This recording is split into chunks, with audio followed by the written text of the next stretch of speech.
Erin, welcome to the podcast. I'm super excited to work with you today. Obviously, LVC alum here. It's so amazing to have this come full circle, and huge shout out to those crew at LVC, Lair and those guys. And even at Pitt, I know we're both tight with Keelan, absolute legend. He is like my go-to for anything relating to the hip. I know I can always go to him.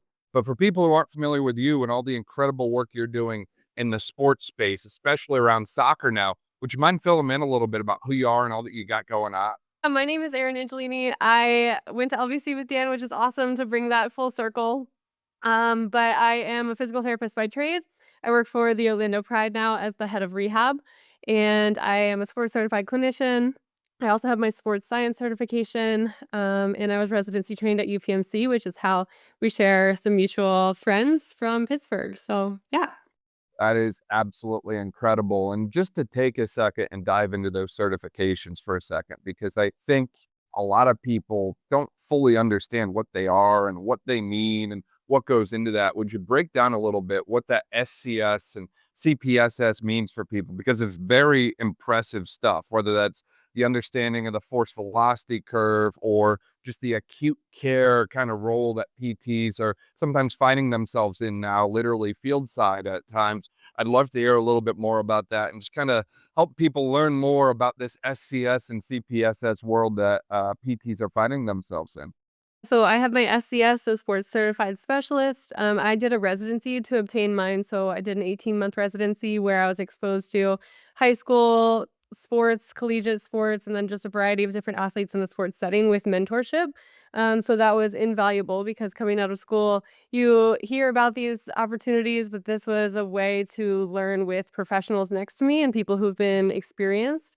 And so an example would be, like, taking people from start to finish through these really detailed rehabs that we talk about all the time, ACLs, Achilles tendons, patellar tendons, like, the weird stuff, that we have to work through throughout the rehab process, that it's not always linear, and how to problem solve through that. So after finishing a residency, I think the goal is always, can you go into treating anything that you see in the sports realm confidently by the system that you've created within that? And that's something that University of Pittsburgh was really good at. And then you sit for a sports exam, which then goes through the acute aspects and things that maybe share and overlap a little bit with athletic trainers, but physical therapists are never meant to overtake those roles. So they're meant to be assisting people to help in emergency plans and emergency action events. Like if something were to happen, like what supporting roles do physical therapists play for the athletic trainers as well? So that's the SCS. And then the CPSS would be sports science. And so that's going to be more in the performance realm. But to me, has been a great way to help bridge what I'm doing from a medical standpoint to performance and fill the gap that we see sometimes between, finishing what looks like your classic inside room gym rehab and then getting them back onto the field. So looking at the numbers and really digging into different metrics that could be meaningful and be applied to the injuries that we're seeing, both preventative and reactive to things that are existing. And that I self-studied for that, and I would say that I have learned more and more being around really smart people that I work with who, consistently challenge me and show me articles, and I think that that's a realm that's exploding right now. We don't even I think we're seeing the top 10% of what we're gonna see in the next 5 years. Like, I think it's gonna continue to grow, so. Yeah, I think you're spot on with that. And as you mentioned, the on the SCS side, I think, or both of them, I should say, it really comes back to how you work together as a team and how you integrate a solid framework. I don't care if we're talking about the emergency action plan, which hats off to the ATs who have been writing them for decades, because I got to assist with one, and my gosh, those things are an absolute beast. I have a newfound respect after having a very, very small part in one of those. It Yes. blew me away. And on the sports science side of things, it's this new obsession with data and numbers, which I think on one hand, it's phenomenal. But on the other hand, if you don't have a framework, you end up putting the cart before the horse, right? You don't even know what questions to ask, and you're staring at dozens and dozens of pages of numbers on all kinds of different things, some of which we still don't fully understand. Yeah. And when you relate that to what we need to do for athletes, in season, we need to keep the main thing, right? Availability. When match day or game day or race day or whatever comes around, are they able to compete? And if so, at what level? That's ultimately what we're trying to do. And I know there's been a ton of discussion around frameworks for ACL return to play and tendinopathies. Like that stuff's all over the internet right now. But at least for me, I've seen significantly more soft tissue injuries lately. I don't care if we're talking hamstring, calf, pec, lateral elbow and forearm musculature, even the muscles of the spine. I think for some reason with the spine, we always think it's the spine itself and we forget about all the muscles that are there that can also cause issues that way. What have you been seeing on your end, whether that's retrospectively looking back at the collegiate work that you've done or where you're at now that way? Have you seen similar things from a soft tissue injury standpoint? And what do you feel like the overall like epidemic or prevalence of that is?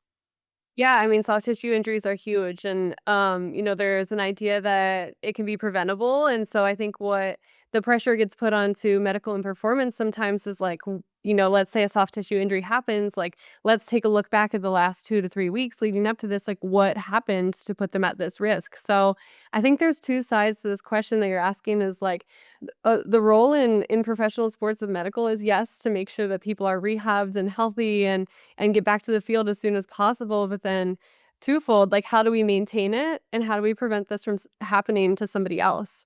So I think it's interesting. I think our group does a really good job, and it's not just my job, it's kind of our whole department, but I'll kind of speak on some of the things that we do.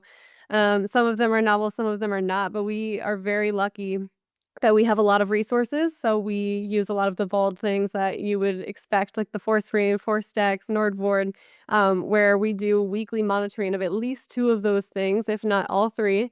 We put people who are at high risk for certain injuries if they're have a history and or are in a position that they have a lot of high speed running. If they are forced to prioritize something, we prioritize the Nordboard, because sometimes you can only ask so much of somebody within a week. Like, if your mental capacity is to give me one test, give me that.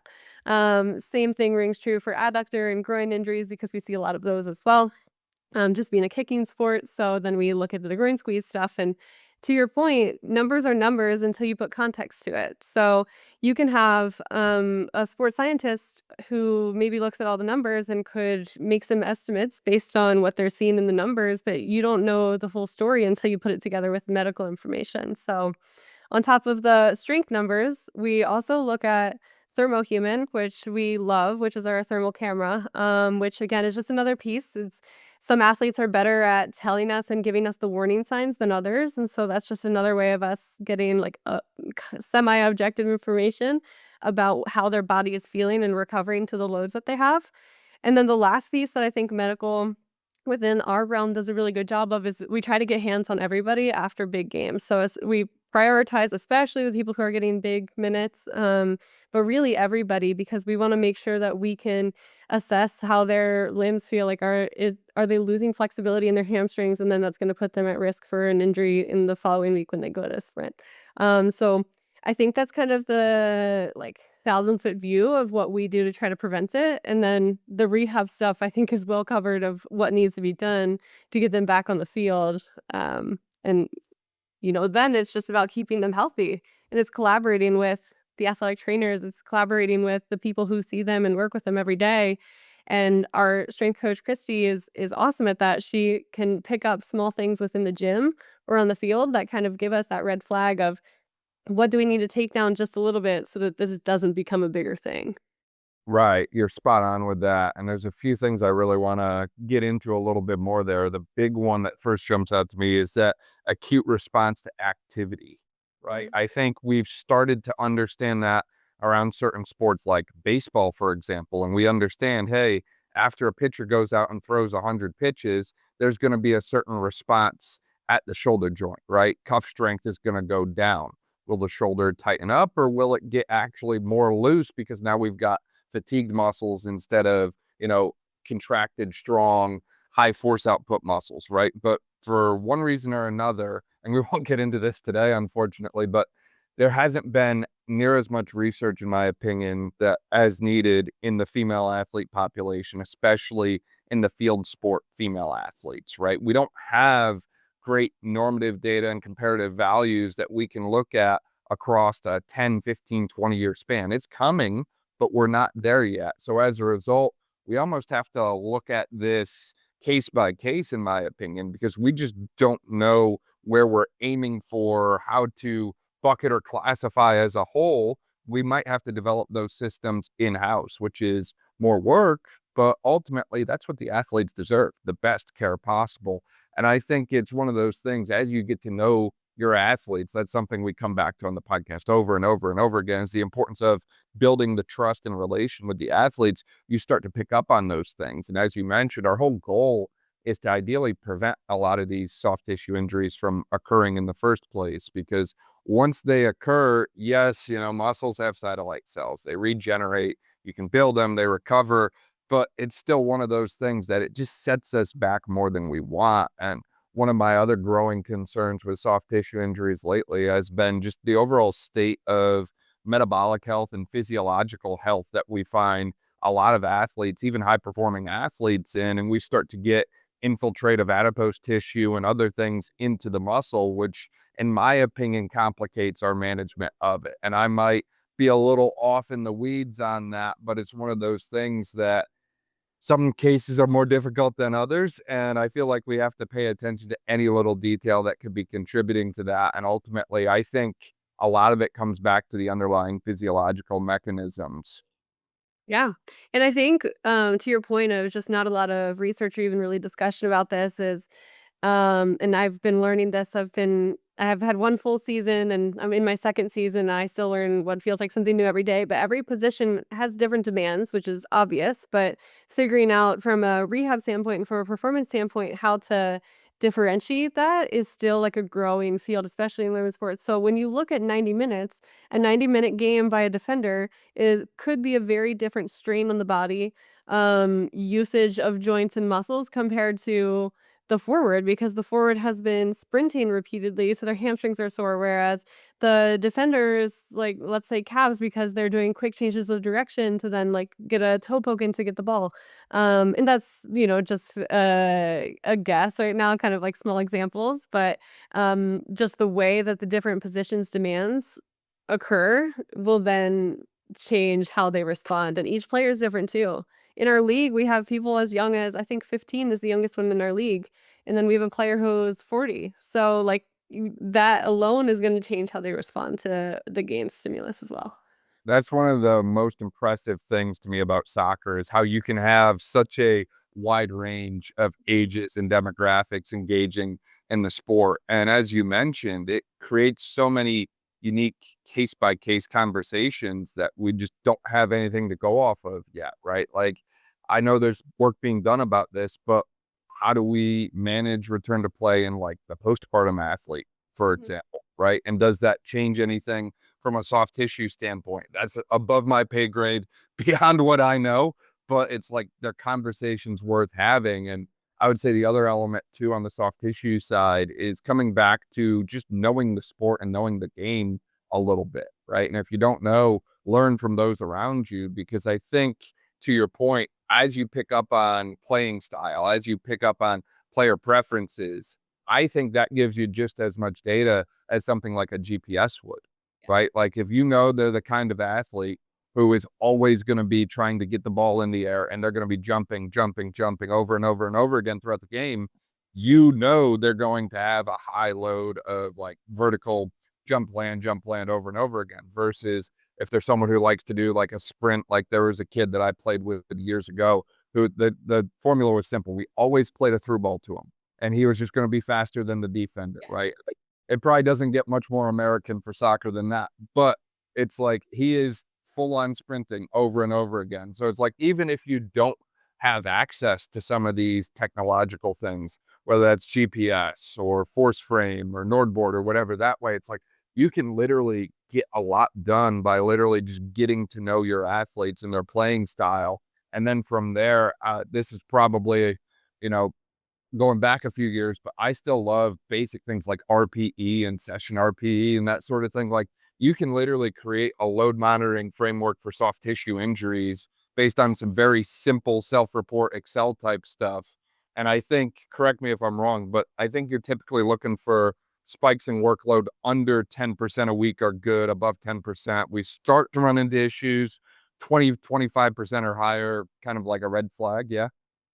Yeah, and I think, unfortunately, that's not always something that you can control in soccer. Like, you go from somebody being a low utilized player to then there being an injury of another player where their spike is going to jump. And so that's something that medical can't prevent necessarily, but we are going to pick up the pieces. We can always give suggestions, we can always do this, but we really need to make sure that every player, even if they're not utilized, is conditioned and ready to play a full 90 if needed. And that falls a little bit more under performance than me, under medical, but it still brings up the same conversation of how do we respond to somebody who's had that huge spike? What do we need to change on our end to make sure that they're, at a higher risk of injury, but what do we do to prevent anything from happening to them during that? And so I really think there's a few ways that I think about this is like your tier one is like the known effect, like, what is the thing that you're gonna get the biggest bang out of your buck? If we're talking hamstrings and they're playing and they're actively able to sprint, but we know the capacity is low, I'm a rehab person, so my first choice is almost always gonna be exercise, and so periodizing where that fits in the week of, like, where can we really load the hamstring, but still have them ready to perform. So I feel like that's the tier 1, let's make sure that is the non-negotiable that that happens. And then tier 2 is, the treatment of it, like, is there flexibility work, is there mobility, is there, soft tissue work, frequent massages, dry needling, that's stuff that we know that can help the soft tissue, but may not be the only thing, like, that alone is not going to help. And then tier 3, I somebody once told me the best type of treatment is the treatment that the athlete believes in. So if they believe that something like ultrasound is gonna work or red light or sauna, like, things that we know don't have a ton of research behind them, but may, between the ears help, and won't hurt what their injury is, I'm fine with it. So that's kind of how I prioritize things too, is let's make sure they get what they need to done, but also make sure the athlete's heard and is given autonomy within, like, what they need for treatment. It's so funny to hear you break down those 3 tiers because on Monday, against, what I would have preferred to do for the first time in 2.5 years, actually longer than that, I started an ultrasound machine, and I was like, "There's no freaking way I'm doing this right now," but we did 10 minutes of pulsed ultrasound because that's what was requested, and it's one of those things that at the end of the day, to your point, the placebo is almost the best option, but you also brought up in that tier 1, tier 2 about periodization of exercises, and that's something that I feel like a lot of people, especially in the rehab environment, don't fully grasp. What does it mean to actually periodize your rehab exercise interventions? And on top of that, what does it mean to even periodize your recovery interventions, right? Mhm. 'Cause that's something we've done very heavily lately where there's days when our recovery is going an hour and there's days where it's going 10 minutes, right? Yeah. It varies a lot day to day. What is that periodization applied to tier 1, tier 2 exercise and also more your hands-on type treatments look like for you? And how do you go about maybe recommending other clinicians develop a framework for periodization for that? Yeah, so I'll start with kind of what we're doing now and ideas with that. So we have a daily activation, which is like a time period, and we don't love that word. It's almost like a microdose, but the players will never stop calling it activation. But think of it as like a 15-minute time period in the gym where they're getting in ISOs and basically using gym equipment to activate their muscles prior to going to the field and then going through a dynamic warm up. And so in that time period, our strength coach will put a list of exercises. There's a portion of it that changes every day depending on if it's small spaces or big spaces. So small spaces, think for like ankle stabilizers, calf, bigger spaces, hamstring, glutes, just trying to prime things specifically to what they're going to work with in the session. But then there's also a portion of it that says for individual needs. So there's a lot of veteran athletes who have things that they've always done and they know work for them and they know that they need to keep in their program. But then there's people who either have just come back from an injury or young players like these kids right out of college who need a little bit more guidance of like based on either what your strength numbers show or what irritations you're coming in with or anything else that's popped up. These are the things that you need to work on. So a lot of times that's used for ISOs because we know there's like a good analgesic effect with ISOs prior to exercise. So like sometimes that's a good opportunity for that. And you think of it as like they're getting that 5 days a week within that 15-minute time slot. And that's, you can throw like a snack of like 2 exercises at them. And then they're getting consistent exposure to that every day. Sometimes, like, if you like, when you're in the clinic, you're like, "Hey, you need to go home and do your exercises every day." That's the same thing, except for that they're in a room and we can watch them do it. So, it's great that we can have that, and, we try to adjust that throughout the year, based on what they're feeling. If things are calming down in terms of when we talk about tendons, when pain levels go down, then we make things harder or we adjust to something slightly different that we need to prioritize. And then the other part that we really load in is when we lift, we have 2 gym lifts per week. We have a heavy strength day and we have a power day. So then that's 2 more opportunities to add in like micro doses within those. So again, our strength coach kind of gives us the last block. Everybody gets something, whether or not they have an injury or an irritation. And so, if we have nothing that we're managing, our strength coach can pull something from a performance standpoint that she wants to see. But then when we talk about a soft tissue injury, this is when we're really able to like start loading that and maintaining that extra load on that soft tissue, even if it's not involved in the lift. There's other occasions where, like, let's say we have a Bulgarian programmed and we actually want more quad for a patellar tendon, then we just do something as simple as switch the way that the lunge is set up. So that way we're not double lunging, but we can have it more specific to what injury we're trying to rehab. So it's really like the perfect combination of like how medical and performance should work together. Right. Sometimes there's a little bit of a fight of like, no, I really want this movement. And so we'll find a way to load that tissue in another way. I think that's spot on, and as you mentioned, like, at least for myself, I find myself always going back to the same few patterns. It's Mhm. like, I love the split squat. I love RDL and deadlift and hinge type patterns, and it's like, this is an area I find a lot of people try to get overly complicated with, and as Mhm. you mentioned, it's like, if you just know how to adjust that setup, you can get more of what you need or less of what you need, or, more of what you want and less of what you want. Whatever, I'll take that out. Yeah. Can't speak all of a sudden, but you can adjust and get more of what you want with ease, and it's like, I would rather just stick with those simple things than go about trying to reinvent the wheel and come up with the craziest new exercise that takes 15 minutes to set up and cue correctly, and even from an isometric standpoint, because I love isometrics, I talk about low-hanging fruit a lot, and that's one that I think we've kind of forgotten about historically, but has really resurged over recent years. And it's like something as simple as either holding a position or being in a position and pushing into something. Like, it's so easy to set up with a wall or a rack or something that way. And I use them all over the place for soft tissue injuries. But to the point that we just explored in depth, there's a periodization scheme, right? Like you mentioned about how you eventually progress into heavy strength and power days. The same is true from an isometric standpoint. Like for me anyways, I like to start with just positional tolerance, right? Going back to the physiology, can we hang out there for 30 to 45 seconds and quick and dirty assessment? What do we even look like there, left versus right side, right? If we're doing a single leg wall sit, one side might be quaking uncontrollably and the other could just be straight chilling, right? We've all seen that sort of thing before, and that tells me a lot.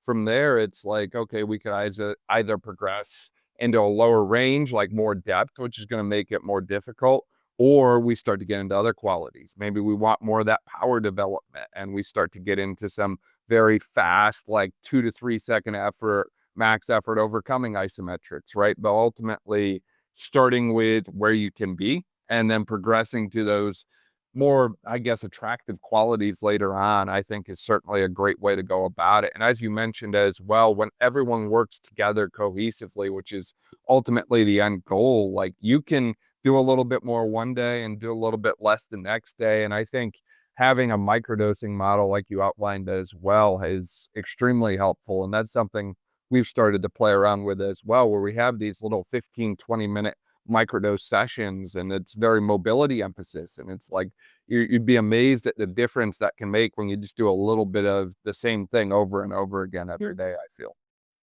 Yeah, no, I agree. And then to your point about the periodizing the recovery as well is, you have kind of two ends of the spectrum of you have people who don't want to do anything, who think their best recovery is sleep, which I actually fully support, but also sometimes they need a little bit more. And then there's people who want to be needled every day. And so it's taking those people who want to be needled every day and backing them down and saying, "Hey, like going into the same spot every day is not productive. What if we need to be needling that spot every day, then what we're doing is not working." So, figuring out, yes, we need to do it because this is the tissue that's going to be working really hard tomorrow. So, we're going to, needle the hamstrings the day before you would need to sprint to make sure that the tissue is flexible and mobile as possible, everything is active. There's no sort of restriction that could then limit them or put them at a higher risk of injury in that soft tissue. But after needling it the day before, what are we gonna do on the next day? Is there something that we can do that's a little bit more hands off to give the muscle time to recover? So those are conversations that we have, and we're very lucky that we have a lot of resources, but it takes sometimes you have to work backwards from the game. So like it's game day, you have match day -1, match day -2. Which one would you rather be needled on? Do you get sore? So you need to be a match day -2 needler, which means we need to program other stuff around it to still support you to be ready for the game. I love that you bring this up because this is something that continues to come up over and over again. I think dry needling is everywhere and for good reason. I think it's very effective. But as you mentioned, the importance of sleep. One of the individuals we had on the podcast recently, Peter Friesen, was talking about dry needling. And he's like, honestly, I think a lot of times it gives a really good parasympathetic response and they end up sleeping better and they feel better, which that could be part of it. I also think how you needle really matters because I know certain times, especially for an upper trap, I still love to piston the heck out of the thing. And it's going to feel sore and beat up, but I feel like that's the best for that muscle with what I know. There's a lot of other regions where I'm not pistoning at all and I'm actually spinning the needle. I might kind of fan, cone, or tent a little bit. And a lot of times I leave it in and stim it for a period of time that way. And I think the other element to that too is what you do after needling. And my big thing I try to tell everyone is I don't want you to just sit around. Like Mhm. get up and move and do things, right? We want to follow that with something. And I would imagine your framework is somewhat comparable as well with the needle, right? It's not as much just search and destroy and piston the heck out of things. It's like there's a little bit more of a framework in place than that. Yeah, and I think, like, you go back to the basics of test retest is, like, if somebody comes in with a problem, like, one of the easiest ones to do is pain with single leg squat, and then you have a suspicion that it's coming from the quad or even the hamstring, and then you go after whatever area you suspect, and then you retest it. Like, that's the simplest way to not only get buy-in from them, but also reassurance that you've made a positive difference, and then the follow-up to that is whatever used to be painful that's no longer painful is go through a few reps of it. And that's one of the things that we have a harder time getting the buy-in for of like, "Oh, but it's already sore, like, we don't wanna continue to do exercise," but, even instead of, like, 10 to 20, let it move a little bit. Don't go home and sit on the couch all night. Go for a walk tonight. Do some mobility. Do something so that it doesn't have the opportunity to retighten, and then hopefully there's positive benefit to the next day. How do you, taking this needling concept a step further, how do you apply regional interdependence to the soft tissue injuries, right? Like a lot of times, and I've been guilty of this myself, where it's like, well, it's a hamstring injury, so I'm going right to the hamstring. But in reality, there's also issues going on in the posterior aspect of the hip. And it's like, maybe I should do some needles in the hamstring, but also do some up in maybe the lower back and the hip to address this hamstring soft tissue injury, and I'm needling other tissues as well. How do you kind of combine regional interdependence into that soft tissue injury continuum? Yeah, so I think it comes down to having a really basic screen that you can go through. Like we call it our MSK check, which is basically looking at just all of your hip mobility, quad, hamstring mobility, ankle mobility, which can be done in like 2 minutes. And this is the same thing that we do to check on our athletes after the big games. And this is the thing that we're getting feedback on of like how do the muscles feel. But when you're trying to figure that out and put together these things that are not as straightforward as you think, that's an easy thing to go through quickly and be like, well, if this is the problem, but I see that this hip is tight, that's an easier sell because you've tested it instead of just kind of based off of the knowledge that we know from school. And especially like the sling systems are big right now of like, you've got hamstring, glute up into the opposite lower back. If you can prove it to the athlete too, that like there is some restriction on that side, there's way better buy-in. And I think it also goes to like, I have people who tell me that I get one needle. And so if I get one needle and I just need to pick the best spot for that, I just don't go after these other areas. I find other ways that are less aggressive to do that. I think that's huge as well, and I love that one needle analogy. It makes me think back to years ago when I was shooting the bow. One of my friends said he always shoots 1 arrow a day. And Mhm. it's like, you gotta make that one shot count. So the same is true from, from a rehab standpoint as well, because if you only get one shot at something, it's all or nothing. I'm also interested to hear your thoughts on a lot of times when we've been working with guys lately, it's not just the tissue that we work through, we also end up clearing up some joint stuff, and I think a lot of times the 2 go hand in hand together, and there's been some individuals that I work with where I clear tissue and then go into joint stuff from there. So mobilizations, manipulations, whatever, and that works really well, and there's others where we actually move the joint and address the joint first and then clear the muscle afterwards. How have you gone about that yourself? Do you kinda flip it based on one athlete or the other? Do you always go, tissue, then joint, or vice versa? Or is there maybe no wrong way to do it? Good question. I think it kind of depends on what the athlete's bringing to you. If they're telling you, "Oh, my low back is sore. I just want you to do soft tissue on it." Usually, I'll just do the soft tissue, but then I'll work my way into mobs and then I talk them into hip mobs or something like that, just to work the whole system. But I also think there's other times that people come in and say, "My knee feels really tight. Can we do mobs on it?" And so you go through it, and then you're like, as you're going through the assessment and going through like some quick checks on the range of motion, you're like, actually, your quad's pretty restricted. So I don't think that there's one that needs to happen before the other. A lot of times it's just listening to what they're telling you and just remembering that it's more than just soft tissue that we can do, but sometimes that's all that the athletes know and all that they put together that's helpful. And so taking into consideration, like, the different types of pains and discomforts that they have, stiffness is generally gonna be a little bit more joint, whereas, like, the, like, tightness maybe is more muscle, etcetera. How reliable have you found some of these pain neuroscience components to be around soft tissue injuries? Because I've found it all over the map myself. Like, there's a lot of different individuals out there that are promoting certain like pain classifications and pain scales, and there's a lot of the neuropsychological components of pain that I'm seeing being discussed all over the place now, and the perception of pain and different things. And I haven't found anything consistent, right? Mhm. Like, we'll have someone with maybe a grade 1 injury that acts like they just, like, had the most catastrophic injury ever, and then you've got someone with a full grade 3 soft tissue injury that is swearing they're fine and they feel nothing. Mhm. I don't see a whole lot of consistency around the current understanding of pain neuroscience, and I could be totally off on that. That's just anecdotal, but I feel like perceptions of pain and the actual extent of injury are not always correlated for some reason. Yeah, definitely not. I don't know a lot about that, like, I probably won't be able to speak in too much detail on this, but I do think there's a large psychological component to it, and girls are tough, like, to your, point, we've had people with complete ruptures who, like, are fine and walking, and they're like, "What? I could probably play." And we're like, "Maybe not for the for the sake of what you're going through." But there are others who it's a seemingly low level injury who you're trying to figure out, like, what is the driver right now? Like, what other stressors could be impacting this? And that's just where sports psych comes in to help. And sports psych or mental health or whatever resources they're comfortable using, I've had to lean on before of just help me figure this out because from a medical standpoint, it's not where I would expect it to be. But like, what are we missing to support this person to get back to sport? So. Yeah, multidisciplinary for sure. BFR is super trendy right now as well. Does BFR find its way into your soft tissue injury management framework? Does that go back into those tiers that you were talking about before? And if you're using BFR, is it active with exercise or is it maybe more of like a passive BFR recovery?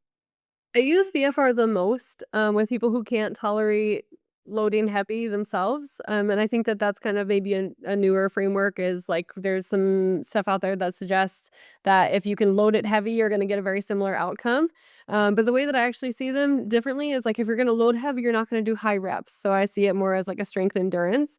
For my long-term rehabs, like, people who are out for, like, 3 or 4 months, I that's a whole day in itself, like, they'll do, like, a BFR rehab day, which everybody loves, and it is more about, like, that strength hypertrophy to me, because it feels so different than if you're gonna go do a 5 by 5 squat to do your protocol for BFR, and so I do think that there's value for it, but typically in an in-season athlete, I find it very challenging to find a spot that I would bend or that I would put that over top of a heavy lift, but again, I think there's value in putting it in places when they can't, and the girls love doing it passively for recovery, especially after flights. So we use it in both capacities, and I value it the most in my long-term rehabs. I'm right there with you on the long-term component, and it's so interesting because there's some individuals that are literally coming in requesting it, and this is probably the most meathead thing ever, but they're like, "I just want a really good pump, and I Yeah. feel better if I have a pump." And it's like, "Sure, go ahead, we can do that." It's one of those things too that anecdotally, not to get too lost in the world of tendinopathies, but I've done a lot of utilization of BFR with patellar tendon issues because I found we're actually able to get significantly better knee extension isometrics from the analgesic effect of the BFR because they can't feel it at 80% limb occlusion pressure, believe it or Yeah. not. So there's certainly some unforeseen values in that as well. But I think a lot of these things are discussed, whether it's needling, BFR, exercise interventions. A lot of it comes back to what you mentioned before about just knowing the athlete, knowing the team that you have around you to support the athlete who's available, and how you can all collectively work together for the betterment of the athlete. But I think a big part of that becomes knowing not just the athlete as a person, but also where they were before, the history, how past injuries might have been managed and different things that way. And that's something that I continue to find organizations are surprised by. Maybe things are not fully disclosed, or maybe they're disclosed, but they're not fully understanding what past management actually looked like, or maybe there's things that no one even knew happened before. And any of that and beyond is possible. How do you maybe recommend clinicians and coaches go about trying to make sure that there's no stone unturned in trying to understand who this athlete is, how they're presenting to you, not just as a person, but also maybe the evolution of them getting to this point in their career? Yeah, I think that's interesting. I think one of the things that as an early clinician I would have been annoyed as a recommendation would be have multiple people talk to that person. One of the things I've realized is that like the way that you ask your question sometimes and especially for people who English is not their first language, you'll get a different answer. So if you say, "Have you had any injuries in the past?" Maybe in their head they're thinking, "Oh, I've never lost time for an injury." But 2 years ago, they had chronic low back pain for the whole season that they were then managed through, and we would see that as an injury, but they don't. And so I feel like there's always benefit in repetition, and figuring out re-asking questions in different ways.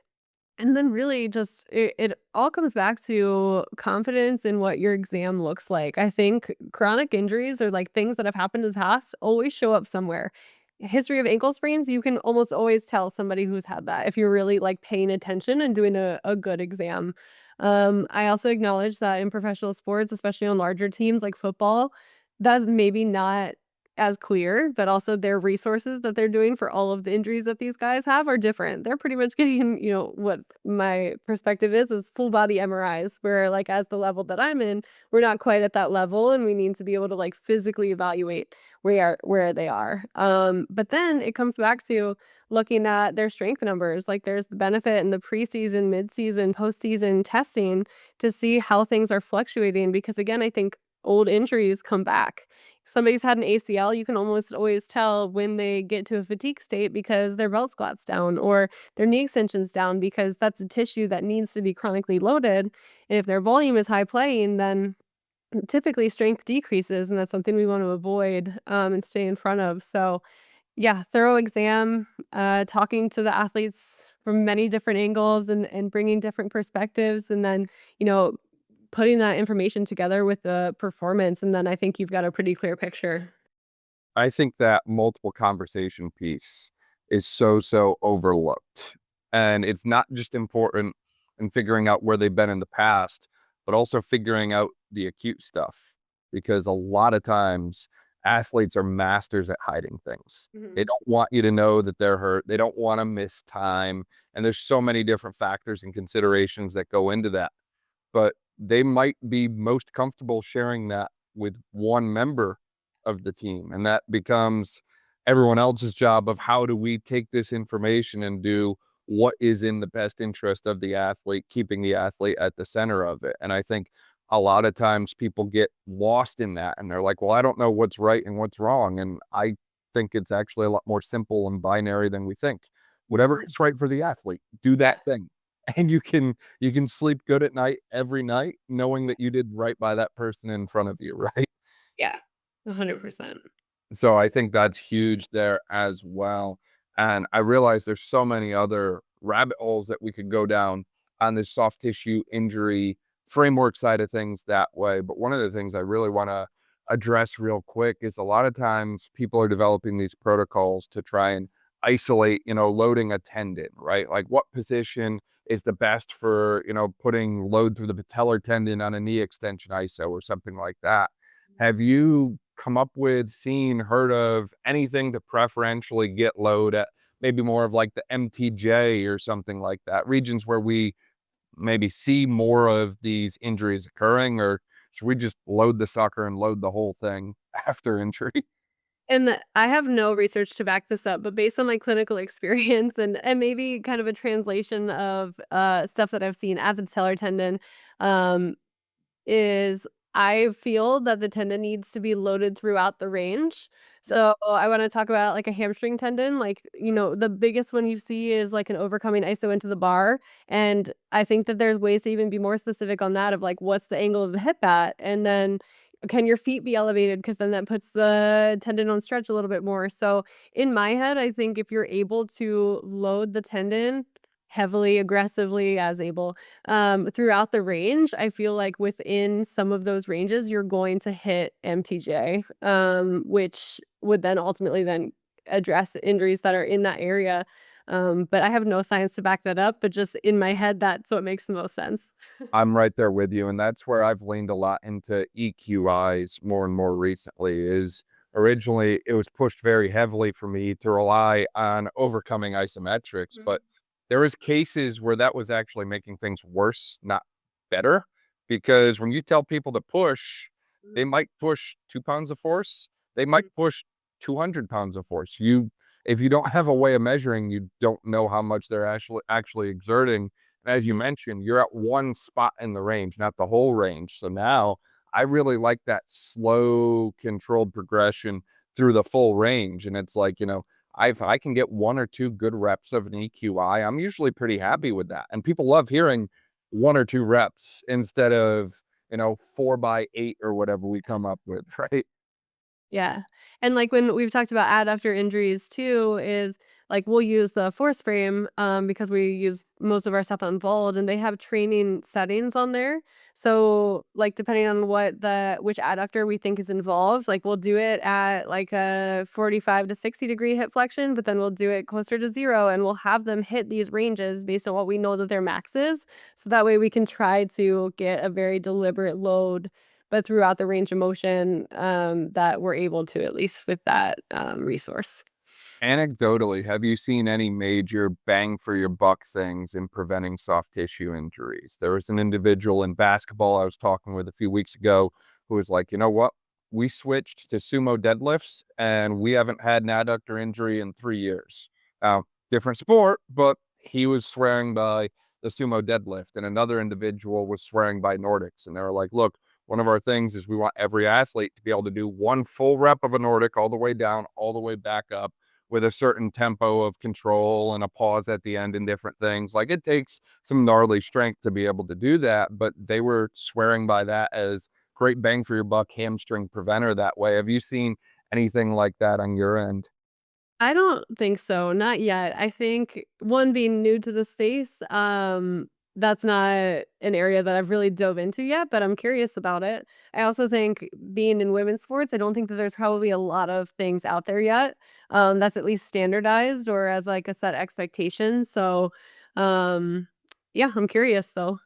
I'm also a fan of you hear this all over the place, and it's a little more trendy that way, and I just that whole concept of principles over, like, exercises, and I I definitely lean more on the principle side, but by the same token, there's some exercises I just like. I love them. 'em, I'm attached to them, and, I think there's value in it, and, my personal bias, I think everyone knows me as the pull-up guy because I love pull-ups, and it's like, for me, like, that is the upper body exercise, period. Like, you need good pull-ups, so I'm always curious to hear people's thoughts on that bang for your buck concept because ultimately we never have as much time with the athletes as we want. So we need to get results and get them quickly. Unfortunately, we're not remembered by the singles we hit. We're remembered by the home runs. And if we want to stay in business, sometimes we got to hit home runs over and over again.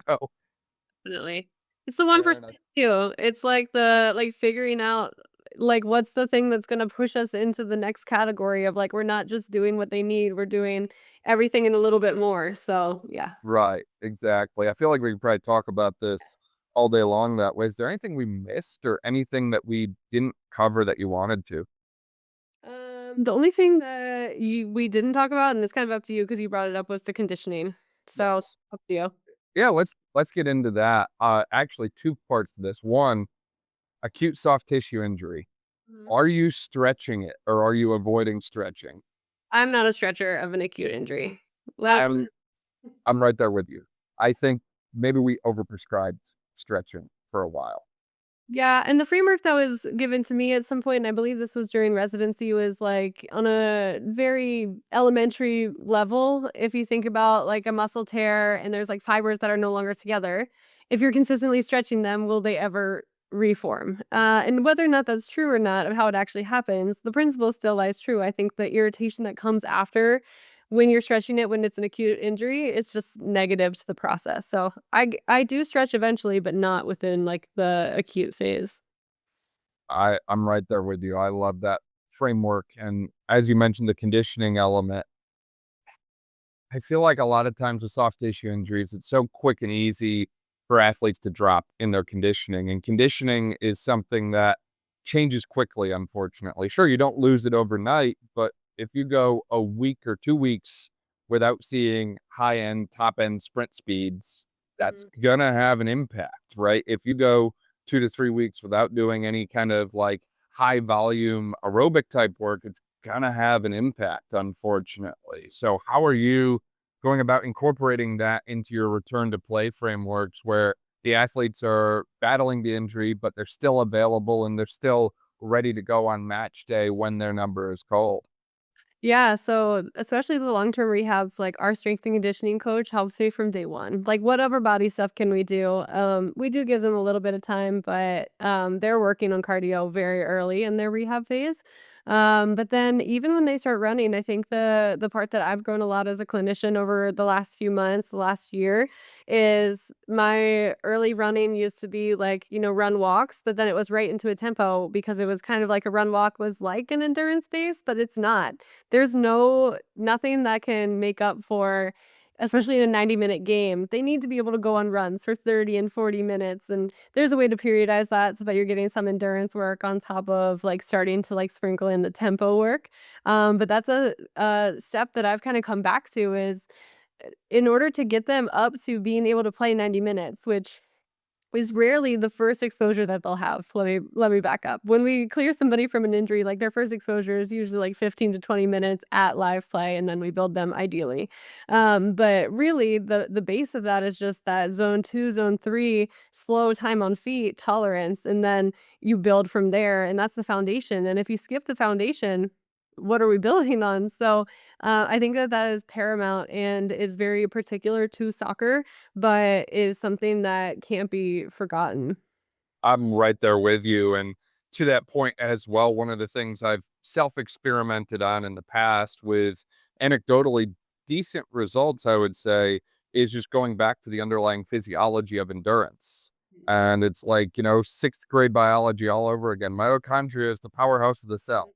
So it's like, what can I be doing to help the mitochondrial side of things, like AMPK, PGC1 alpha pathway activation? Like, what can we do to promote mitochondrial biogenesis? What can we do to help that process of literally converting energy for a long period of time occur over and over and over again? And this is an area where even small little things, and I haven't played around with this as much as I would like in rehabs yet, but even if we just incorporate some BFR walks, Mhm. right? If they can walk, no issues. Can we almost use that as a way to promote some of this cardiovascular adaptation? Or can we get the heart rate up using the arms if we're battling a leg injury or vice versa, right? Like there's so many ways to go about this. And ultimately, I think that adage, and I know there's a lot of people struggling with this issue currently where they get injured and they lose that cardiorespiratory side of things. Like ultimately, I think we can do so much better with what we do for our athletes here. Mhm. Yeah, I agree, and I think a lot of my things have come back to, like, I do nothing by myself, I rely heavily on the people around me, and so, like, thankfully, I have a great strength coach who pushes them, and the athletes love that, so I agree, it's very important. I think that is probably one of the biggest skills that I wish was pushed a little bit heavier in schooling models and that sort of thing is how to literally be a team person and play with a team and work with a team and ultimately not care if you're captaining the ship or if you're way off in the back somewhere that you're maybe carrying 1% of the load for someone. But Mhm. ultimately, as long as you have an ability to help and you're showing up and helping and playing whatever role you're called to, like that's that at the end of the day. But there is really an art to the teamwork component. And I think the better you have that down, the more effective you all are collectively, regardless of how good one individual is compared to another or something. If you all just cohesively work together, I think that's the secret sauce right there. Yeah, it's great. Erin, for people who want to find out more about you and keep up to date with all the incredible work that you're doing, where can they find you online, that sort of thing? LinkedIn is probably where I'm the most active in terms of, like, professional side, but you can also find me on Instagram as well. It's Fantastic. We'll link to that Instagram bio in the caption. So if you didn't quite catch Erin's name, you can just click there, connect with her, and keep up to date with all the incredible work she is doing in the sports world. Erin, I really appreciate your time and your insights. This was so much fun. Thank you so much. Thanks for having me, I appreciate it.